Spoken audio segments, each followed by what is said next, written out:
Bonjour à tous et bienvenue dans Legal Club Sandwich, votre rendez-vous pour découvrir du contenu juridique de qualité et à la cool dans un esprit léger. On s'appelle Legal Club Sandwich puisqu'on vous donne rendez-vous 2 fois par mois à midi pour découvrir de nouveaux sujets et apprendre des choses, tout simplement. Moi, je m'appelle Thibaut Caoudal, je suis un des cofondateurs de la société Liway, qui est une legal tech à destination des directions juridiques qui leur permet d'avoir plus de contrôle et de visibilité sur les risques juridiques et financiers, notamment grâce à un meilleur suivi des contrats avec des rappels automatiques sur les échéances. Voilà pour ma petite présentation. Et pour mener à bien cette émission, vous le savez, maintenant, je suis accompagné de mes 2 chroniqueurs qui sont en forme et de bonne humeur, comme toujours. Audrey, Pierre, Toujours. comment ça va? Eh ben, Ça va écoute, c'est très très super. bien. Bonjour à tous. On est un peu perturbé parce que c'est mercredi. D'habitude, c'est le jeudi qu'on se retrouve. Donc là, voilà. Mais à part ça, on devrait s'en sortir. Oui, Bon, ça va aller. génial. Est-ce que vous voulez vous présenter un petit peu pour les rares auditeurs qui ne vous connaissent pas? Oui, avec grand plaisir. Alors, je vais commencer comme à chaque fois, mais je suis toujours ravie de le faire. Après, je laisse la parole à Pierre. Alors, pour ma part, donc Audrey Deléris, je suis manager au sein du cabinet de recrutement et de chasse de tête Fed Legal. Ça fait presque 11 ans que j'y suis et je recrute avec toujours autant de plaisir des juristes, des fiscalistes, des directeurs juridiques et fiscaux, des compliance officers et tout un tas d'autres profils absolument formidables. Et pour ma part, je suis plutôt spécialisée dans la tech, dans les services et dans l'industrie avec une super équipe. Et c'est comme ça que j'ai été amenée à co-créer, co-fonder avec Pierre ici présent le Fleet Network pour French Lawyers in Tech. Et pour tout vous dire, on est très, très, très content parce qu'on fête nos 2 ans vendredi. Et on va les réserver une petite surprise pour nos membres du coup, nos 272 membres. Voilà, 272. Ça y est, on a dépassé 270. exactement. À toi, Pierre. Eh bien, bonjour à tous. Donc, je suis Pierre Landy, avocat au barreau de Paris. Je suis cofondateur de l'Alliance d'avocats ENCO. Et en fait, on fonctionne comme des juristes externalisés. Donc, on est présent en Allemagne, Italie, Angleterre et France et Espagne. Et puis, parallèlement, moi, en ce qui me concerne, je suis executive mentor pour des directeurs juridiques, des juristes, des équipes juridiques, des avocats, des associés. Voilà, et je les aide à développer leur leadership, leurs soft skills, comme on dit, ou en français, leur savoir-être. Voilà, ça c'est pour moi. Merci Audrey, merci Pierre. Donc aujourd'hui, c'est l'émission numéro 22. On a la chance d'accueillir Rosemary Bloom-Marzio, qui est donc executive coach et qui a cofondé le cabinet de coaching Square Dot Partners. Rosemary, comment ça va aujourd'hui? Ça va bien, merci beaucoup. Je suis ravie d'être avec vous.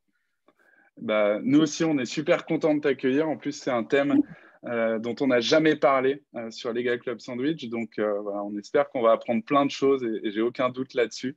Peut-être pour commencer, est-ce que tu peux te présenter, dire quelques mots sur toi pour les auditeurs?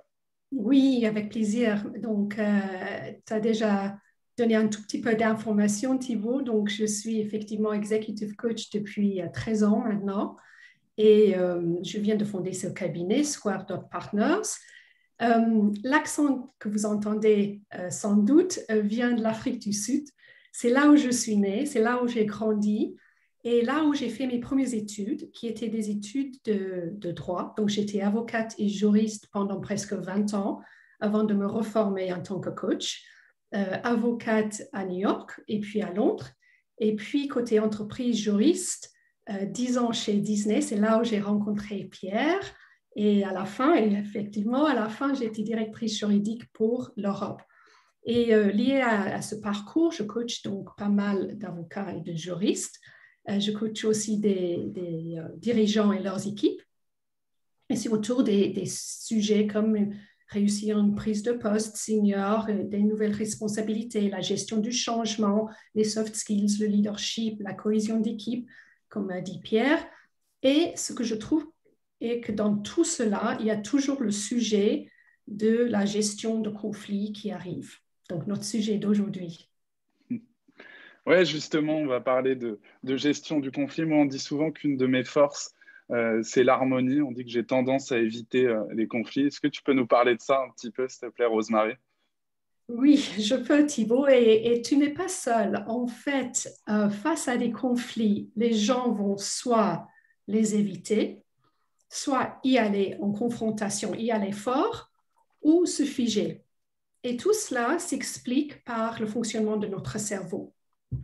En fait, le cerveau perçoit les situations conflictuelles, les situations tendues, difficiles, de désaccord, comme un danger.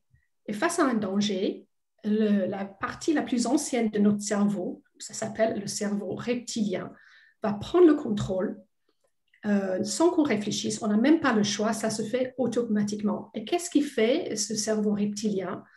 Il met en place son réflexe de survie parce que sa seule préoccupation est la survie. Et donc, ce réflexe de survie, c'est se figer, se battre ou fuir. On dit en anglais fight, flight or freeze. Vous avez sans doute entendu parler de cela. Donc, tout ça est très utile dans beaucoup de cas.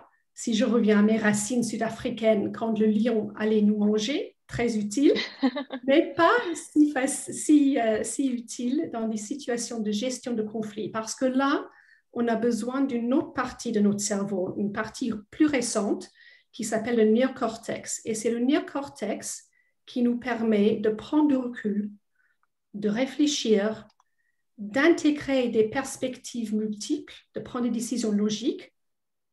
En résumé, c'est le néocortex qui nous aide le plus dans la gestion des conflits. Et comment on aide du coup notre cerveau à mettre de côté ce réflexe de survie, justement? Voilà, c'est une grande question, c'est une question complexe et compliquée. Mais pour faire simple, ça passe par un changement d'esprit, d'attitude mentale, de ce qu'on appelle en anglais mindset. En cours, si on arrive à ne plus voir la situation conflictuelle ou tendue comme un danger, mais plutôt comme une opportunité avec des avantages liés à cela, le cerveau reptilien peut se reposer un peu et on peut amener le néocortex. Et sur ce sujet, j'aimerais vous parler d'un livre que j'aime beaucoup. C'est un livre qui s'appelle Hostage at the Table, otage à la table, c'est la traduction directe, de George Kohlreiser. Et on va mettre le nom dans le chat parce que c'est un livre que je recommande fortement. Ça existe malheureusement qu'en anglais maintenant, mais pour ceux qui aiment lire en anglais, lisez-le. Donc, Kohlreiser était psychologue et expert en négociation avec des preneurs d'otages aux États-Unis. Et ensuite, il est devenu prof de management et de leadership à l'école de commerce IMD à Lausanne. Et là, il a écrit ce livre pour appliquer à des situations de management tout ce qu'il a appris dans des situations de prise d'otage. Donc, voilà le livre. Et il raconte dans ce livre qu'un jour, il était en Sicile pour animer une séance, un séminaire sur la gestion de conflits. Et tout le matin, pour se reposer, il est allé au marché des pêcheurs. Et là, il a vu des pêcheurs arrivent avec des gros poissons. Il les mettait sur la table, il les nettoyait, du sang partout, pas très joli, mais à la fin, un super joli poisson pour pouvoir faire un repas délicieux le soir. Et Kohlreiser s'est dit, en fait, c'est la même chose avec les conflits. Il faut les mettre sur la table, c'est une tâche nécessaire pour ensuite pouvoir avancer et en tirer quelque chose de bénéfique. Donc, pour lui, très important de mettre le poisson sur la table. Il dit aussi que si on ne le fait pas, on pourrait devenir otage du conflit. J'aimerais aussi vous parler d'une autre personne, aussi un livre que je vous recommande. Donc, cette personne s'appelle Patrick Lencioni. Lencioni a écrit un livre sur les 5 dysfonctionnements d'une équipe. Ça existe en français. Et lui, il parle un des dysfonctionnements comme la peur de la confrontation. Donc, pour lui, une équipe performante, c'est mettre les poissons sur la table parce qu'il y a des bénéfices qui s'en sortent et on peut parler de ces bénéfices. Il parle de ces bénéfices comme l'innovation, la créativité, les relations apaisées, plus de coopération, et de partage et moins de stress.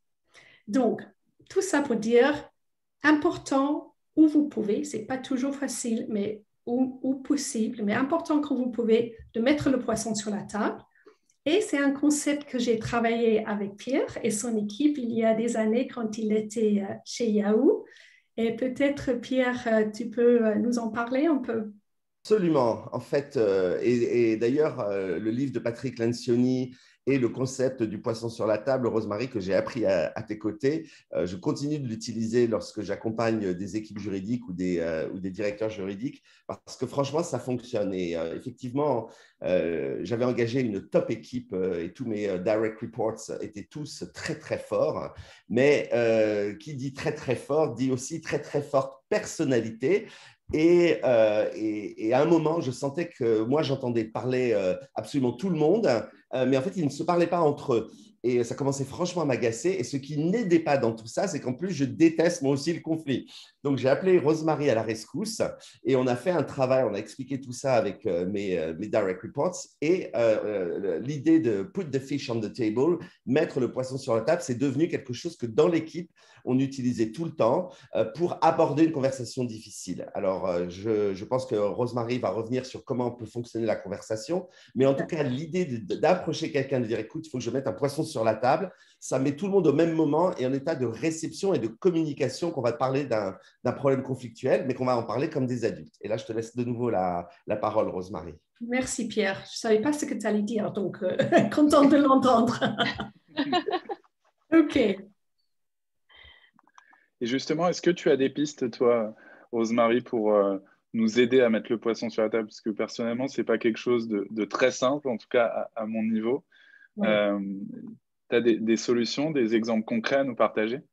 Tout à fait. Donc, ce que j'aimerais pour aujourd'hui, c'est de rendre notre temps ensemble assez concret, que ce soit utile pour vous. Donc, j'aimerais que chacun d'entre vous, vous trois, et puis ceux qui m'écoutent, de réfléchir à une situation conflictuelle liée à votre travail, une situation de tension, de désaccord. Essayez de faire en sorte que ce soit concret. Donc, avec qui? Quel est le sujet? Pourquoi est-ce que ce sujet est arrivé? Donc, réfléchissez à cette situation, gardez-la en tête et encore mieux, notez-la. Et moi aussi, je vais prendre une situation pour illustrer mes propos. Donc, je vais vous parler d'un cas que j'ai eu en coaching. On va l'appeler Benoît. Donc, Benoît venait d'être nommé directeur juridique et membre du CODIR d'une entreprise. Et son entreprise lui a proposé un coaching pour accompagner cette prise de poste avec des forts enjeux. Il venait d'avoir une fusion, donc il y avait une intégration d'équipe, plein de changements, et c'était sa première fois au CODIR. Donc, coaching avec Benoît. Et un jour, il arrive à mon bureau très énervé. Il venait de sortir d'une réunion CODIR où, là, il a proposé une idée qu'il trouvait qui était une très bonne idée, mais le directeur marketing, Michel, a rejeté son idée, même sans essayer de comprendre l'idée. Et du coup, Benoît a réessayé d'expliquer son idée. Michel, très énervé, lui coupe la parole et Benoît s'est mis en retrait. Donc, voilà ma situation. On a maintenant nos situations tous et je vais vous en parler en deux parties. Donc, il y a une première partie qui est un rendez-vous à avoir avec vous-même et je vais m'expliquer. Il y a une deuxième partie qui est un rendez-vous à avoir avec l'autre impliqué dans la situation conflictuelle. OK, la première partie. Donc ça, c'est la partie rendez-vous avec vous-même. C'est la partie préparation. Et pour moi, cette partie préparation est presque la partie la plus importante de tout parce que ça vous permet de prendre du recul, de réfléchir à ce qui se passe pour vous, à ce qui est important pour vous, à comment vous voulez aborder la discussion après. Donc, tout ça, très important. Et avec Benoît, j'ai travaillé autour de 4 questions de préparation. Ça peut être d'autres questions, mais je vais partager ces questions avec vous. Et déjà, si vous vous posez ces 4 questions, ça va vous aider à avancer sur votre situation. Donc, quand j'aborde chaque question, on va le mettre dans le chat. Si vous n'avez pas le temps de le lire ou si vous avez vraiment envie de m'écouter sans écrire, il y aura un document, et ça c'est très bien, il y a un document à la fin que vous pouvez télécharger avec les questions et avec les noms des livres que j'ai cités. Donc, on arrive. Première question, c'est qu'est-ce qui se passera si cette situation conflictuelle n'est pas traitée. Donc, si je prends la situation de Benoît, et je vais parler de ça très brièvement parce qu'on n'a pas le temps, mais pour lui, il s'est rendu compte que s'il n'abordait pas la question avec Michel, Michel allait continuer à se comporter de la même manière, Benoît allait continuer à se mettre en retrait, et ça pourrait avoir un impact négatif sur la perception que les autres avaient de lui. Déjà, son boss, le matin, lui a dit qu'il trouvait Benoît très peu impliqué dans le CODIR. Donc, important de parler, pour Benoît de parler avec Michel. Et maintenant, je vous invite à vous poser cette même question par rapport à votre sujet. Qu'est-ce qui se passera si le sujet n'est pas traité? OK, donc première question. Maintenant, on passe à la deuxième question. Il y en a 4, comme j'ai dit. Donc, deuxième question. Et là, on revient à cette notion de changement d'esprit, de comment voir la situation comme une opportunité. Donc, deuxième question, c'est en quoi est-ce qu'il y a des avantages potentiels si vous traitez la situation? Donc, Benoît s'est rendu compte que c'était nécessaire pour lui et un des avantages pourrait être de créer des conditions pour qu'il puisse bien prendre sa place au sein du CODIR, aussi pour construire sa relation avec Michel et pour réduire son stress. Donc, il y avait pas mal de bénéfices pour lui, d'avantages pour lui. Maintenant, la question pour vous, c'est quels pourraient être des avantages potentiels liés à la situation si vous la traitez? OK, changement d'esprit, changement de mindset. Troisième question. Quelles sont les émotions qui sont liées à cette situation? Donc, Benoît était extrêmement en colère contre Michel et il s'est rendu compte en coaching qu'en fait, comme dirait George Kohlreiser, il était pris en otage par ses émotions. Et ça n'allait pas l'aider dans la discussion à avoir avec Michel. Il n'avait pas besoin de son cerveau reptilien, il avait besoin de son néocortex. Donc, on a travaillé dans le coaching la gestion des émotions. On n'a pas le temps d'y aller aujourd'hui. Mais pour vous, la question, c'est quelles sont les émotions liées à votre situation et qu'est-ce que vous pouvez faire pour ne pas être pris en otage par ces émotions? Dernière question. Donc, dernière question, c'est en quoi est-ce que vous avez contribué à la situation? On a souvent tendance à blâmer l'autre, c'est la faute de l'autre, mais en fait, on ne regarde pas notre propre part de responsabilité. Dans le cas de Benoît, son idée était pour lui, pour aider l'équipe de Michel et donc impliquer l'équipe de Michel. Il s'est rendu compte après que comme ça impliquait l'équipe de Michel, Michel était surprise en rendez-vous, il a mal réagi, c'était une des raisons, il a mal réagi, et que Benoît aurait pu lui en parler en amont. Donc, question pour vous, quelle est votre part de responsabilité dans la situation que vous avez évoquée?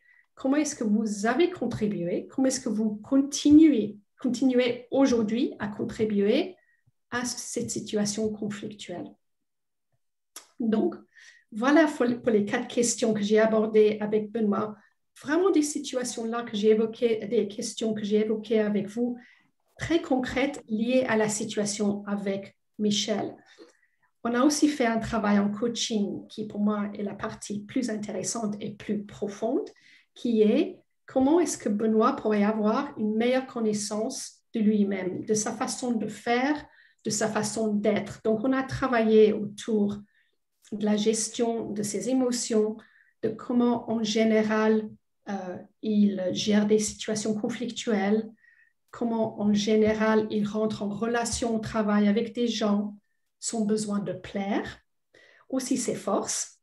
Je sais, pour Pierre, travailler sur ses forces, appuyer sur ses forces est très important et je suis d'accord, c'est très important.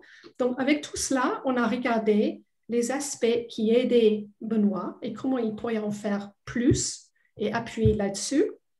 Et pour les aspects qui le limitaient, quelle stratégie mettre en place pour les gérer, pour faire différemment. Donc voilà. Donc ça, c'est la fin de la partie 1 qui est rendez-vous avec vous-même. Thibaut ? Merci Rosemary. C'est hyper bien d'avoir cette vision. Ça permet de mettre les choses en perspective. Et moi, je ne connaissais pas du tout cette méthodologie. Donc merci pour ça. J'espère que…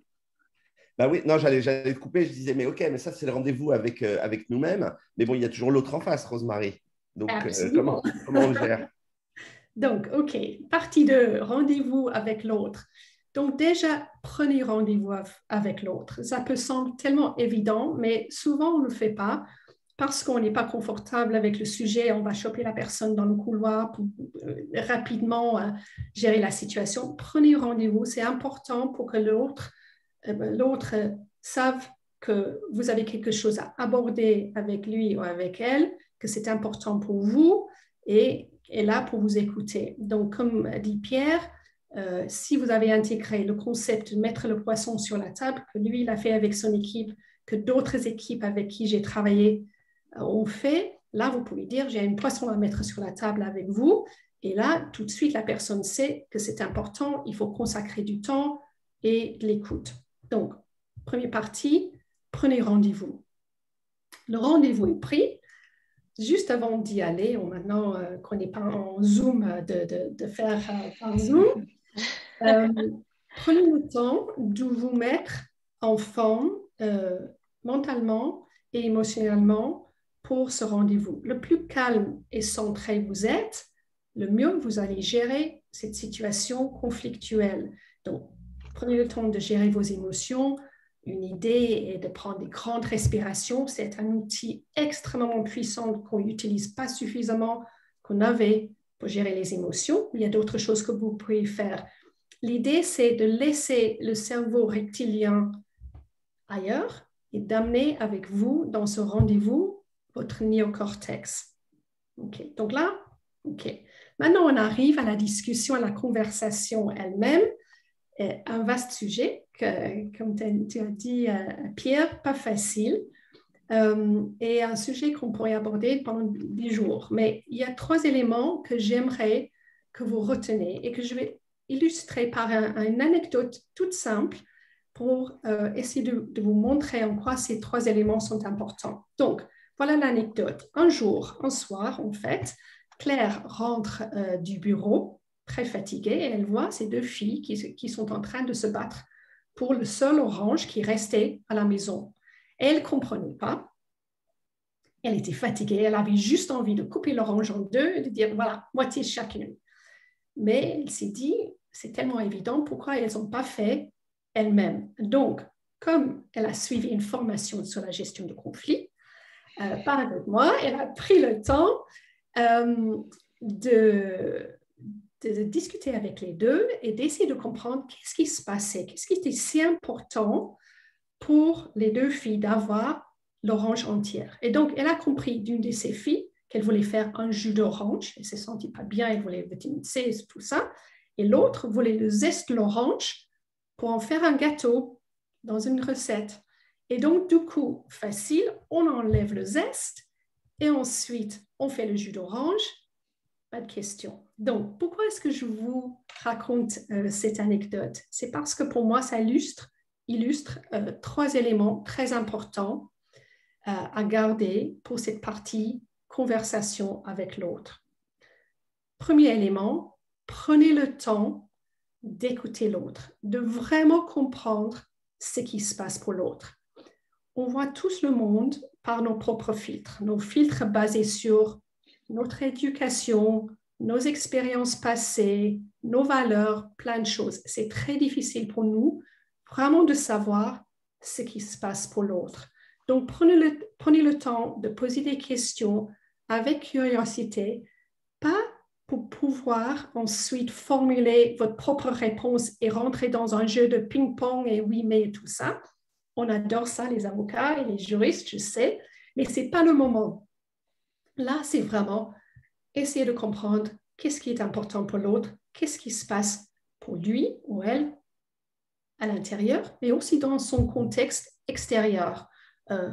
On ne voit qu'une partie de la vie des autres et il y a souvent des enjeux beaucoup plus larges. Ça, c'est le premier élément. Deuxième élément, c'est exprimer ce qui est important pour vous et éventuellement une demande ou des demandes. Comment vous voyez les choses? Qu'est-ce qui est important pour vous?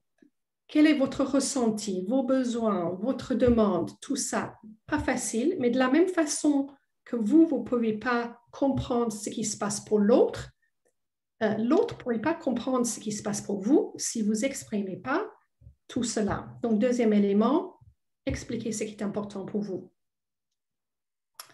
Et troisième et dernier élément, c'est essayer de rentrer en collaboration avec l'autre. Donc, si je prends le cas de Benoît, il s'est rendu compte qu'il réfléchissait à Michel comme l'ennemi et qu'il fallait qu'il pense à lui comme un allié, comme un partenaire. C'était presque physiquement de se mettre à côté de lui plutôt qu'en face. On peut imaginer ça. En tant que juriste, en tant qu'avocat, en tant que gens en général, on aime avoir raison. Mais ça, ce n'est pas le moment d'avoir raison et de rentrer dans « j'ai raison, toi tu as tort ». Très bien pour certaines situations, mais pas pour des situations relationnelles, où là, on a besoin de trouver quelque chose qui est gagnant, gagnante. On a besoin de continuer à travailler avec la personne et on espère dans une atmosphère un peu paisible. Et si vraiment vous n'arrivez pas à trouver quelque chose qui vous convient à tous les deux, vous pouvez déjà se mettre d'accord pour ne pas être d'accord. Et déjà, c'est un pas dans la bonne direction. Juste pour terminer sur l'histoire de Benoît et Michel, vous serez sans doute soulagés de savoir qu'ils ont eu leur conversation, que ça s'est bien passé, que surtout, ils se sont mieux compris. Et ça, c'est la partie la plus importante. Et basé là-dessus, ils ont pu trouver une façon de travailler ensemble et de collaborer ensemble. Donc voilà pour la partie 2, le rendez-vous avec l'autre. Merci Rosemary, c'était génial. Est-ce que tu as peut-être un message du coup à faire passer pour, ou un mot pour clôturer tout ça? Oui, qu'est-ce que j'ai envie de dire? J'ai envie de dire deux choses. D'abord, le conflit, les situations tendues, de désaccord fait partie de toute relation humaine. Donc, on va tous être confrontés à cela. Là où vous pouvez essayer de faire ce changement d'esprit, de réfléchir à ça comme une opportunité avec des avantages liés à cela et de mettre le poisson sur la table. La deuxième chose que j'ai envie de dire, c'est peu importe le résultat, si vous mettez le poisson sur la table, c'est déjà un exercice très bénéfique pour vous-même et pour votre propre développement personnel. Pourquoi? Qu'est-ce qui fait que je dis ça?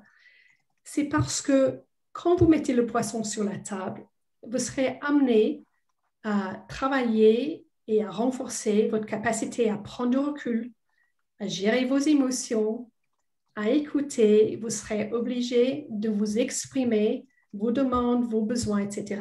Tout cela est déjà très bénéfique comme exercice. Et pour terminer, je vais vous lire une citation. Et cette citation vient d'un livre, encore un livre que je recommande fortement et qui sera dans le chat. Et c'est un livre de Viktor Frankl. En anglais, c'est Man's Search for Meaning. Donc, je pense que le titre en français, c'est Donner du sens, à la recherche du sens. Ou à la recherche du sens. À la recherche du sens, voilà. Et donc, Frankl, qui était psychologue, qui était dans les camps à Auschwitz, et qui, en sortant, a écrit ce livre, qui est vraiment très puissant. Et dans ce livre, il a une citation que je trouve est très pertinente à ces situations qu'on a abordées ensemble aujourd'hui. Et je vais vous le lire. Il dit « Entre le stimulus, autrement dit, ce qui a donné lieu à la situation conflictuelle, entre le stimulus et notre réponse, il y a un espace. Dans cet espace réside notre pouvoir de choisir notre réponse. Et dans la réponse qu'on choisit réside notre croissance et notre liberté. Voilà la citation. Et merci. Très vrai. C'est très vrai. Et je vous confirme, pour l'avoir appliqué grandeur nature, que ce n'est pas forcément simple, parce que moi aussi j'ai harmonie comme toi Thibaut, mais lorsque on se met d'accord avec une équipe, avec des gens que voilà, on va tous les deux être d'accord pour trouver une façon de résoudre le conflit, c'est une méthode qui fonctionne parfaitement et donc on peut avancer. Voilà. Ça donne vraiment très, très envie et je vous ai retrouvé la citation qui est très vraie. Je vous la partage de suite. Voilà. Merci Audrey. Et je crois que c'est à ton tour, Audrey. C'est l'heure de ta chronique. Tout à fait. Tu dois envoyer ton générique. Pour ceux qui ne savent pas, Audrey et moi avons une chronique dans chaque émission de Club Sandwich tous les 15 jours. Et nous avons nos jingles. Voici celui d'Audrey.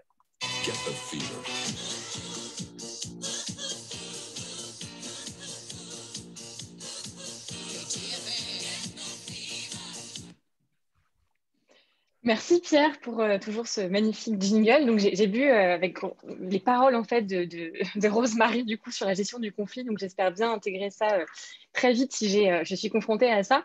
Moi aujourd'hui je vais vous parler de situations qui pourraient être conflictuelles. C'est la gestion en entretien des questions interdites, celles qu'on n'a pas le droit de poser. C'est vrai qu'en entretien d'embauche, c'est vraiment un moment d'échange entre un candidat et un futur employeur.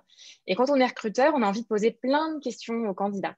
Racontez-moi vos expériences, comment vous avez négocié tel ou tel dossier, le nombre de personnes que vous avez managées, pourquoi vous avez quitté cette société, et puis qu'est-ce que vous aimez faire dans la vie? Ah oui, aussi, est-ce que vous avez des enfants? Aïe, est-ce qu'on a vraiment le droit de poser ce genre de questions? Oui, il existe encore des gens qui posent ces questions, mais c'est vrai qu'on a envie de tout savoir sur cette personne formidable qui est en face de nous. Il ne faut pas oublier le code du travail. Ce qu'il dit est clair, c'est les informations demandées en entretien doivent présenter un lien direct et nécessaire avec l'emploi proposé ou avec l'évaluation des aptitudes professionnelles.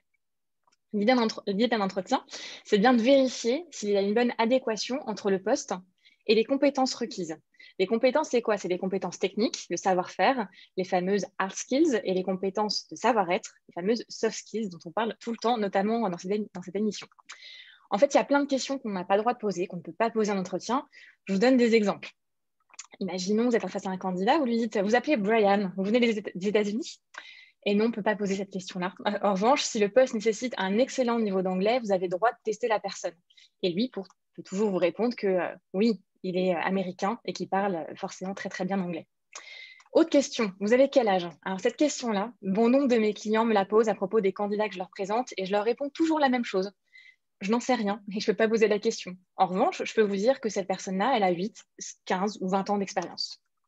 Autre question, avez-vous des enfants? Pensez-vous en avoir prochainement? Alors là, un opérationnel chez un client a posé cette question-là récemment à une candidate et elle a même rajouté, parce que vous savez, ce n'est pas vraiment compatible d'avoir des enfants avec la charge de travail dans la société. Je vous laisse imaginer ma réaction, celle de la candidate qui a préféré retirer sa candidature malgré toutes les excuses en fait, de la direction même de la société. Alors, dans ce cas-là, là, je m'adresse évidemment aux recruteurs. Si la disponibilité de la personne est vraiment un enjeu pour le poste, je vous encourage à préciser que la charge de travail est importante, qu'il y a beaucoup de déplacements à l'international, des réunions à organiser, et c'est au candidat de vous dire si ça lui convient ou non. Le reste, en fait, nous importe peu, ça relève vraiment de la vie privée. Alors, je ne vais pas vous faire toute la liste des questions, mais pour faire vraiment un rappel, il est interdit de poser des questions qui relèvent des opinions politiques. Donc, ne posez pas en entretien « Que pensez-vous de la loi de sécurisation ?» ou de la légalisation du cannabis. En fait, ce n'est pas du tout approprié. Ne posez pas de questions sur les activités syndicales, sur les convictions religieuses, l'orientation sexuelle, les origines ethniques ou sociales, ou encore l'état de santé. Donc, c'est toujours bon de le rappeler, même si ça paraît vraiment évident aujourd'hui. Et côté candidat, qu'est-ce que vous devez faire si on vous pose des questions? Parce que ça a beau être interdit, ça arrive quand même, hein, je le vois au quotidien. Qu'est-ce qu'on fait? Alors, soit on contourne la question, il faut être un peu malin, astucieux, il y en a qui arrivent, pour le coup. Soit vous dites tout simplement, je n'ai pas répondu à cette question, parce que ça n'a pas de lien direct avec ce que je vais faire. Soit vous avez le choix d'y répondre. Et là, même si vous y répondez, et même si c'est marqué sur votre CV, par exemple, que vous avez 7 enfants, que vous avez 55 ans, que vous avez 3 conjoints, que vous êtes vegan, que vous faites du poney, enfin, que sais-je encore, en fait, un employeur ne peut pas écarter votre candidature à cause de ces raisons, si ça n'a pas de rapport direct avec les compétences du poste. Tous ces éléments-là, en fait, sont donc hors compétences et ne pourront pas être retenus contre vous, contrairement à ce qu'on entend dans une toute bonne série américaine. Voilà, ça s'appelle la discrimination et ça peut être puni de 3 ans d'emprisonnement et de 45 000 € d'amende. C'est toujours bon de le savoir. In fine, ce sera toujours l'employeur qui choisira le candidat retenu. Et mon rôle en tant que chasseuse de tête est de toujours rappeler à mes clients qu'ils n'ont pas à poser ce genre de questions, qu'ils n'ont pas le droit d'écarter en fait, voilà, tous les candidats pour ces raisons discriminatoires. Et en plus, c'est quand même vraiment dommage d'écarter toute une partie du marché pour ces raisons, qui sont d'autant plus illégales. L'idée, c'est déjà de trouver un candidat compétent, professionnel, qui matche bien avec l'équipe existante, qui colle au budget au niveau de la rémunération. Puis s'il est sympa, c'est quand même vraiment mieux. C'est tout ce qui compte en fait. Et c'est vraiment, vraiment déjà beaucoup, je vous assure. Donc, à toi de jouer, Pierre, maintenant pour ta chronique. Merci Audrey. Bon, alors je ne poserai plus la question aux gens s'ils ont un poney. J'ai bien compris, j'ai bien retenu. C'est interdit, Pierre. Jingle de ma chronique.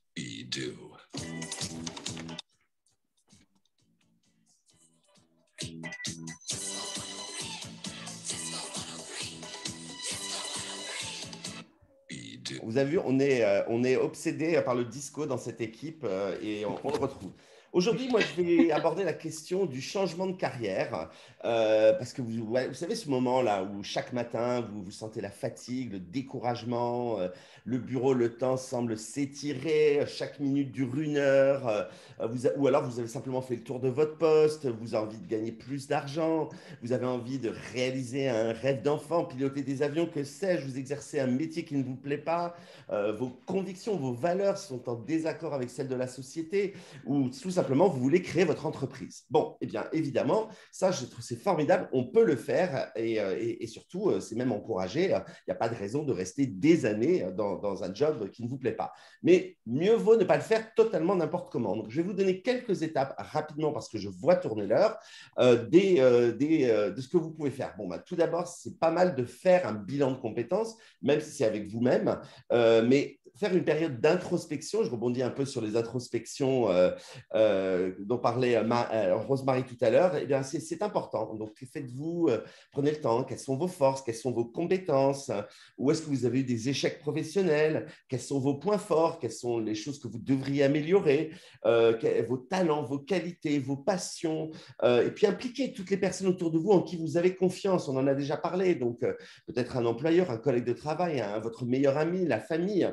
Et chercher un petit peu tout ça, et puis aussi les valeurs qui vous caractérisent. Donc, ça va vous donner déjà une première idée. Et puis après, vous faites une liste toute simple de toutes les pistes à explorer. Est-ce que c'est donc un nouveau métier? Est-ce que c'est peut-être un changement de secteur d'activité? C'est-à-dire garder le même métier, mais passer dans un autre secteur? Ou voilà. En tout cas, tout faire pour éviter de partir en claquant la porte et se retrouver au chômage, ça serait un petit peu dommage parce que vos rêves ne sont absolument pas réalistes par rapport à ce que vous pouvez offrir sur le marché.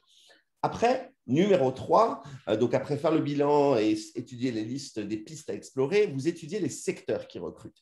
Alors ça, vous pouvez regarder soit dans votre région, dans la zone géographique où vous vivez, ou vous pouvez aller bien plus loin et regarder un petit peu les annonces que vous voyez, les profils qui sont recherchés. Est-ce que ça correspond à vos aspirations professionnelles? Alors, Internet est un super allié. Vous pouvez aussi aller sur le site de Pôle emploi. Vous pouvez vous renseigner auprès de conseils régionaux, auprès des chambres du commerce et de l'industrie. Tout ça, un petit peu regarder les métiers disponibles et selon vos qualifications et vos aspirations pour là encore tester votre rêve, votre changement par rapport à la réalité. On appellerait ça dans le business faire une étude de marché. Eh ben, c'est un petit peu ça. Et donc, dès que vous avez acquis cette vérification quant au métier qui vous attire le plus, on passe à l'étape suivante, vraiment, encore une fois, la confrontation avec la réalité. Est-ce que vous avez vraiment les compétences nécessaires? Est-ce qu'au contraire, vous ne devez pas enrichir votre formation avant de changer? Parlez à des professionnels de la branche qui vous intéressent. Demandez-leur à quoi ressemble leur journée habituellement, quelles sont leurs responsabilités, qu'est-ce qu'ils aiment dans leur travail. Y a-t-il quelque chose qu'il aurait aimé savoir avant de partir dans cette voie? Est-il heureux d'avoir choisi cette carrière? Donc, tout ça, c'est confronter la réalité. Et puis ben là, du coup, avant-dernière étape, eh bien, vous vous formez parce que probablement, potentiellement, il y aura un petit peu de formation à faire. Alors, parfois, ça sera juste une petite formation, parfois, ça sera plus important. Et cette étape, elle est souvent angoissante parce qu'on ne va pas se mentir, après avoir passé des années à travailler, retourner étudier, je suis sûr que Rosemary s'en souvient, retourner étudier pour préparer une nouvelle voie. Et Rosemary est un exemple parfait de ce dont je suis en train de parler parce que 20 ans directrice juridique et maintenant coach. Ben voilà, donc faites bien un calendrier pour ce changement. Hein. Et il faut penser aux besoins de formation, au financement, au réseautage. Voilà, tout ça, ça doit intervenir pour vous lancer dans cette nouvelle carrière. Moi, donc, il y a l'exemple de Rosemary que je connais bien. J'ai un ami qui était chimiste, qui travaillait dans un laboratoire dont on parle beaucoup en ce moment et qui a beaucoup de soucis. Il est devenu ostéopathe. Donc, il a fait une formation de 5 ans à la Osteopathy School of London. Et c'est un ostéopathe très, très reconnu aujourd'hui. J'ai aussi une amie qui était juriste, directrice juridique même, et qui est devenue prof de danse parce qu'elle avait dansé toute sa vie. Et en fait, ce qu'elle voulait vraiment faire, c'était continuer de danser. Donc, elle a fait la formation pour devenir professeure de danse et elle a réussi. Donc, vous voyez, c'est complètement possible, ces virages à 180 degrés. Voilà, il faut juste être patient, faire le travail nécessaire, être réaliste. Il faut connaître les métiers d'avenir. Il n'y a pas d'âge pour se reconvertir, ça je peux vous l'assurer. Ça peut être une seconde chance, un nouveau départ pour vous. Alors, allez-y. Merci Pierre, merci Audrey. Super chronique comme d'habitude.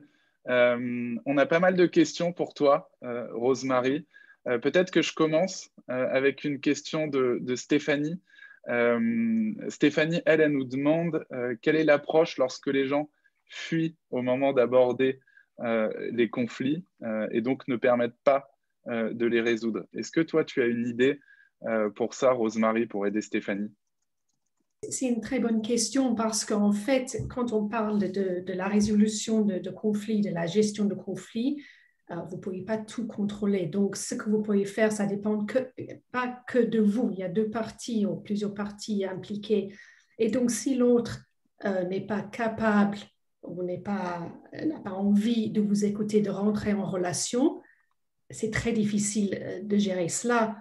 Ce qui est important pour moi, c'est que vous vous assurez que vous avez bien fait d'exprimer ce qui est important pour vous, votre demande, le sujet, que l'autre est clair que c'était un sujet important pour vous. Et si l'autre ne veut pas jouer le jeu, il n'y a pas grand-chose que vous pouvez faire.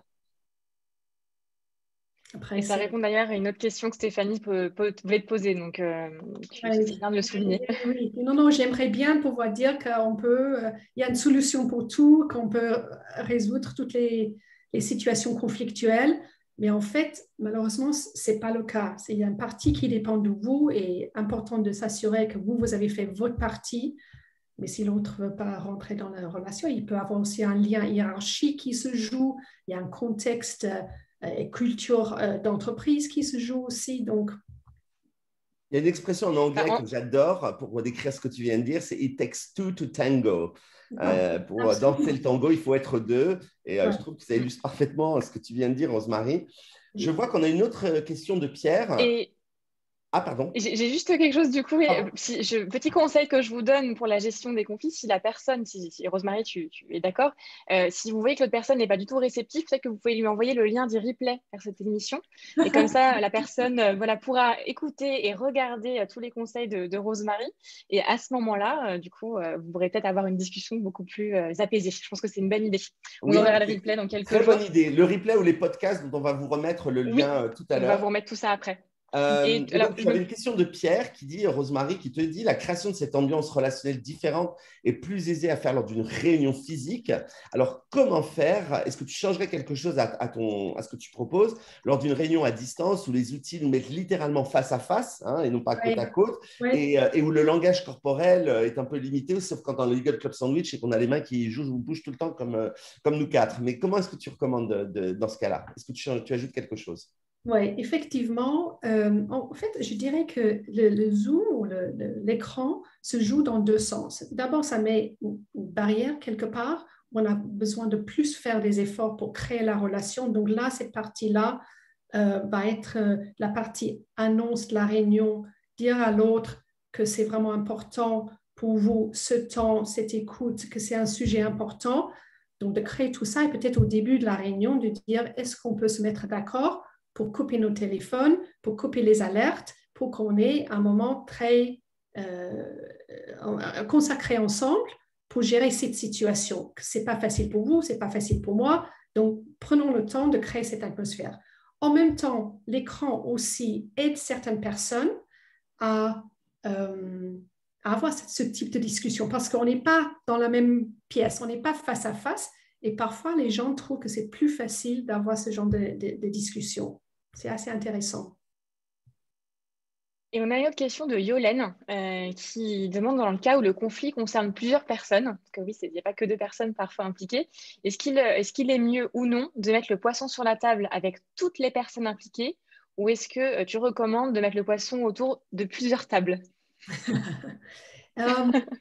Ça va vraiment dépendre de la situation. Je n'ai pas une réponse unique pour cela. Il faut que je comprenne mieux la situation. Parfois, ça peut être intéressant dans un groupe de dire j'aimerais mettre un poisson sur la table avec le groupe parce qu'on a un problème de groupe. Donc, comment est-ce qu'on peut aborder ce problème, cette situation ensemble pour avancer ensemble parce que ça ne concerne pas que moi, mais le groupe en général. Si c'est plus personnel, 2 à 2, mais plus interpersonnel, je dirais, peut-être là, il faut mieux aller avec chaque personne et mettre le poisson sur la table dans une autre pièce. Je me souviens, Pierre, du travail qu'on a fait. Exactement. Nous, justement, c'était ce cas-là, c'est ce que j'allais dire. C'était vraiment, là, ça avait atteint, c'était tout le monde. Donc, on a fait, c'était presque de la thérapie de groupe, mais c'était nécessaire de mettre le poisson sur la table collectivement et pour après trouver voilà, une solution collective. Et ça, tout s'est arrangé. Oui, oui. Et alors, tu parlais de quelque chose de très important dont on avait déjà parlé avec notre deuxième invité, du coup, Linda Le Sauvage, de la respiration qui sert à multiples niveaux.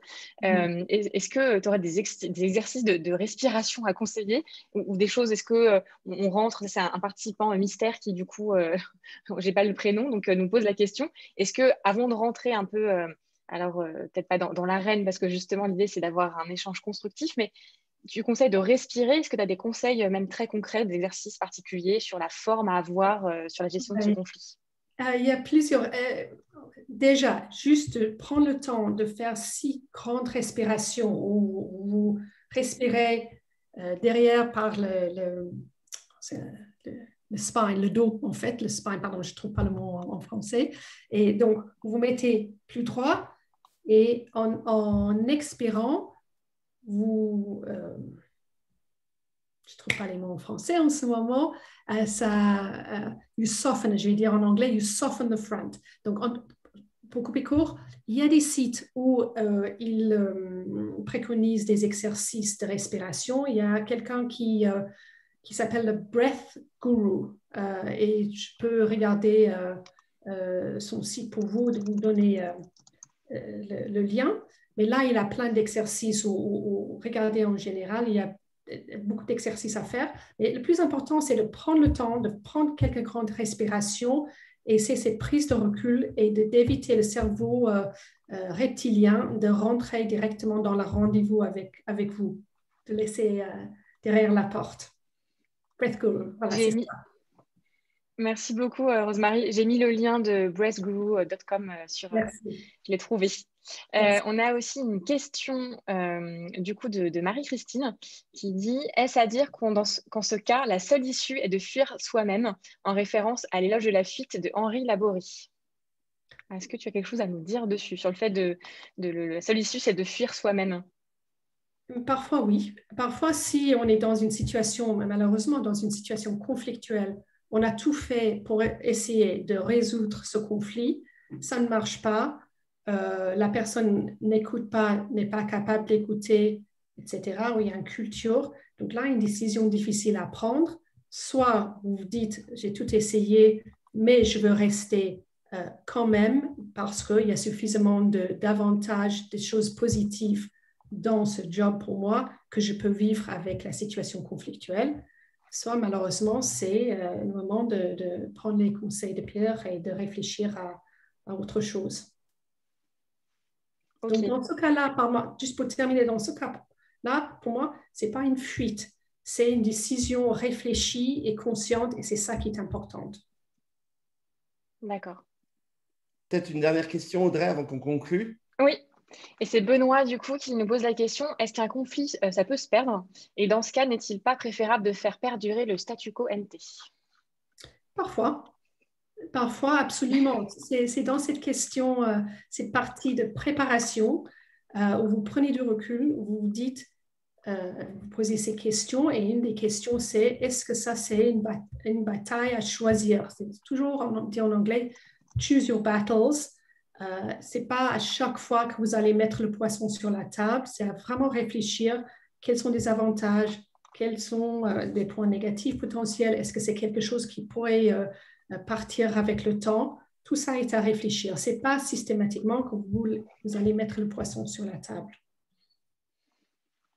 Merci Rosemary pour tout ça. On a appris plein de choses aujourd'hui et tu nous as bien emmenés avec toi. C'était passionnant. Ça t'a plu de ton côté? Oui, c'était un grand plaisir. Le seul, je pense, c'est en vous écoutant, le seul poisson que j'ai à mettre sur la table, c'est que vous ne m'avez pas permis d'avoir mon propre jingle que je voulais qui annonçait à tout le monde. J'ai demandé d'avoir Pata Pata de Myriam Makeba qui met une énergie super chaque fois. Mais voilà. Bien, écoute, Rosemary, tu reviendras peut-être dans une autre saison. On te promet qu'on mettra ton jingle. OK. Deal. C'est noté, sans faute. Et donc, on se retrouve dans 2 semaines, ce qui nous amène au 27 mai avec Besma Boumaza, donc, qui est directrice juridique groupe et secrétaire également du board chez Accor Hotel. Et elle va revenir sur la crise qu'elle a traversée avec son équipe juridique depuis plus d'1 an maintenant. Donc, un vrai retour d'expérience avec plein de choses intéressantes à apprendre. Voilà, c'est donc dans 2 semaines. On vous envoie le lien de l'événement directement dans le chat. N'hésitez pas à aller vous inscrire. Merci Audrey, c'est parfait. Partagez ça aussi. Et puis, on se retrouve bientôt alors. Super. Et on vous remet peut-être le lien du podcast. Pardon. J'ai déjà remis. Tout à fait. Il est aussi en dessous. Je voulais remettre. Formidable. Je gagnais du temps, le temps de remettre le jingle de l'émission que voici. À dans 15 jours. À bientôt.